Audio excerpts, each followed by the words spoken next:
All right, so what you guys just saw was the unboxing of the iPhone. Okay, so what you just saw was the unboxing of the iPhone 14 Pro. And now I will be demonstrating some of the key features as well as giving you my thoughts about the iPhone 14 after a week of use.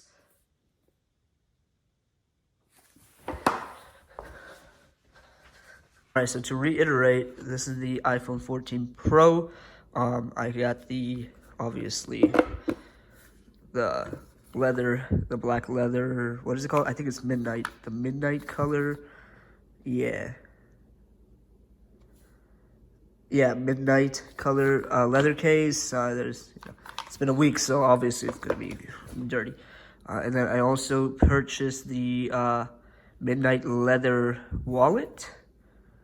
So that is this. Previously, I had for the iPhone 12 Pro Max, I did have I forgot what it was called. It was the orange, or the tan, not the tan, the orange or yellow looking leather case. This one has Find My, which is pretty good, except when you take the case, the wallet off, it like prompts you with the notifications. So here's the box itself. I just want to touch base. So it had those two pull tabs. There's no more plastic anymore, and then obviously you don't get jack in here anymore. Yeah, so you have that. So let's get on to the actual iPhone itself. All right, so here's the iPhone itself. Here's the midnight color. I really like this color. I was debating on getting the purple, the black, and the gold. Well, first it was gold and black. Then I saw the purple in like early unboxings and like reviews, and it looked really good, but I decided to go for the midnight color, which goes back to the first iPhone that I had was black. The iPhone 5, actually. And then obviously you can see the always on display. You tap it. That, and why did I miss the biggest star of the show, the dynamic island? So let's give you an example of the dynamic island. Let me unlock the phone real quick. So pretty much, let's play a song. All right, so obviously, for example purposes, you can do this, and it goes up here. And then you can also set a timer. So let's do like a 10-minute timer. As you can see, start the timer. Goes up here, it splits, and it goes there. I don't know if you guys can tell. Oh, you see the sensor right there? So that's the pill and the dot cutout. My thing is, because I'm pretty sure it's software based, because you can see the gap in between the pill and the dot. So I'm pretty sure they could have filled it, or turned on the pixels over there, but I guess they didn't want to. So you can just tap and it brings up the player again, or you can force touch and it brings up the music platter. So far that's the only thing that's pretty much you can do with it. Third-party apps really, the only third-party apps I know, where is it? I believe it is this one. It's called, you just basically play Pong with the dynamic island, as you can see there. So that's a pretty fun app. I know Reddit Apollo, I guess, the Reddit client has like animals that like walk around the dynamic island thing. So pretty much that's all the new features. Oh yeah, there's no it's on this side. It was on this side. There's no SIM card tray, because it's an eSIM now, and this experience was so simple to set up that eSIM. I really enjoy it. It took me less than 2 minutes to set up the eSIM, and as you can see, it goes like that, or I know you can do it that way. I just like it this way because it's iOS 16. And the only issue I have with this phone, I don't know, I'm pretty sure it's software related, because I've had issues, or my friends have also had issues with the battery life on these phones, or even on the 13 and 12 models, their battery dies really fast. Like, I would say I would get like 2 hours of screen on time and my battery would be around like 87%. I know it's kind of picky, but compared to iOS 15 on the 12 Pro, I didn't have that issue. Once I downloaded the beta for the iOS 16 beta for the 12 Pro Max, the battery was garbage, and it continues to be. So hopefully in another patch they'll fix it. And then obviously let's go to the back.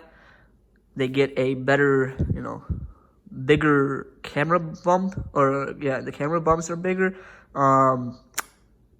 Now there's a 48 megapixel camera on it. I'll show you some videos on there. I'll attach some videos. So let me see if I can show you a couple things. So cinematic mode.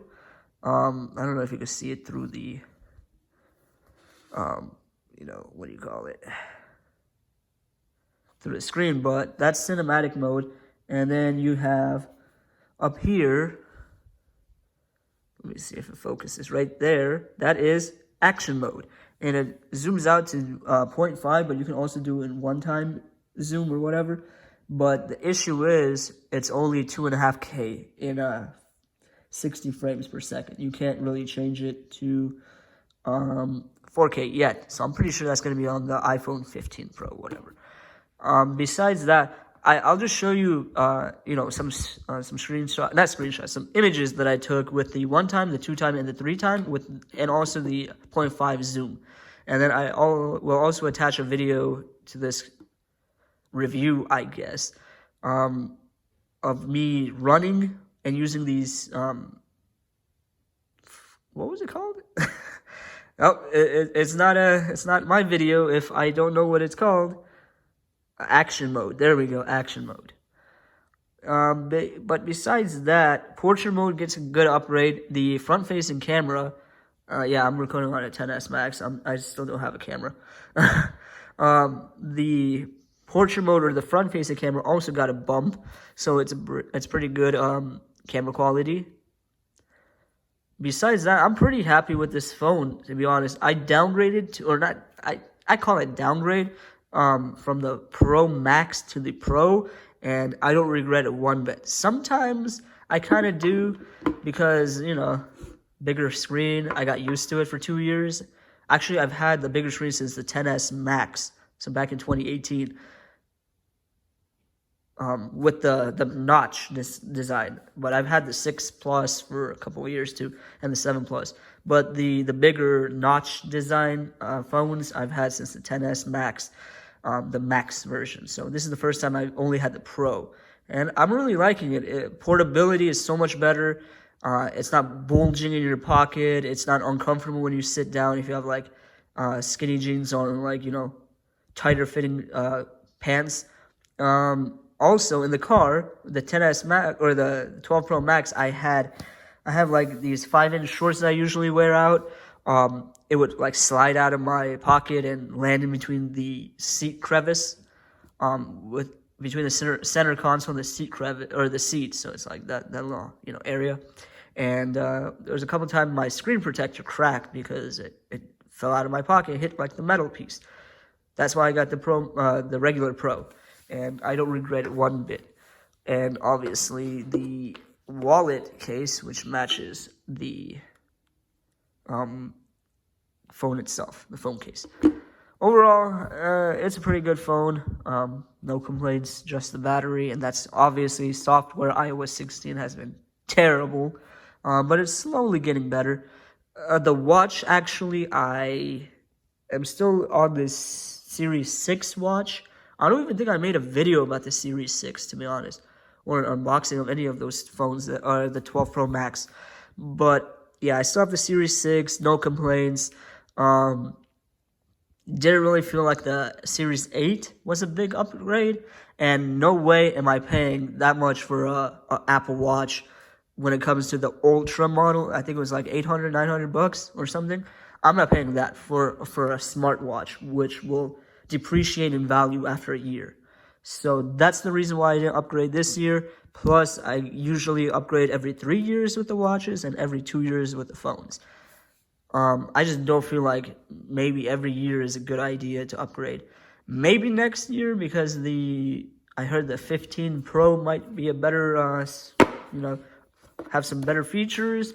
Maybe USB-C, because obviously we all know it's still Lightning. But yeah.